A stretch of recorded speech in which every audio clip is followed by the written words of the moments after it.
Hello, I'm Father Douglas Guthrie, pastor of St. Luke the Evangelist Catholic Church in Houston, Texas. Thank you for joining us for Faith in Focus for Friday, February 6th.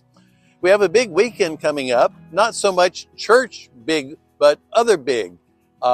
It's Super Bowl weekend, and so to honor Super Bowl, our Catholic daughters will be selling baked potatoes this Sunday after the Sunday morning masses, after 8, 10, and 1, at least as long as the potatoes last.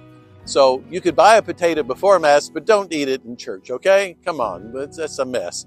But take it home and enjoy the Super Bowl. It's also Scouting Sunday, so we want to honor all of our scouts, I think Boy Scouts, Girl Scouts alike, all who are learning scouting and the skills that offers. But also, we're celebrating the gospel of Jesus Christ. Every Sunday, every day of the year, the Catholic Church celebrates Jesus, His words, His life. That's our challenge. Here we have our statue of St. Luke that was sculpted for us by one of our own parishioners and has been standing here happily and proudly for all these years, and who will be following us, by the way, to the new building. Of course, he'll have a little help. We don't expect him to walk all by himself. St. Luke's around 2,000 years old, so you got to be nice to the old boy, right? But he's been our model in so many ways. He's our patron saint for the parish, and his gospel is the most heart-touching gospel of the four. You know, the others are beautiful and magnificent, each in their own way, but St. Luke goes to the heart. He says, think of the love of Christ.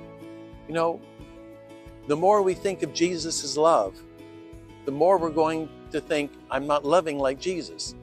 And maybe that's a good thought for this Sunday. When you come to Mass on Sunday morning, ask yourself, am I here because I'm trying to love Jesus more and better? I'm trying to love Him the way He loves me. And if you and I can come with that attitude, I think the scripture readings, Old Testament and New Testament, will mean so much more. And they will touch us, and we will find strength to live them. And if you have a good baked potato, that makes life a little bit more pleasant. And if your team wins, it's even better. But if your team loses and you don't like potatoes, you can still be happy with Jesus, right? So let's take Him a little bit more seriously. Pay more attention. Be happy with Him. See you at Mass Sunday.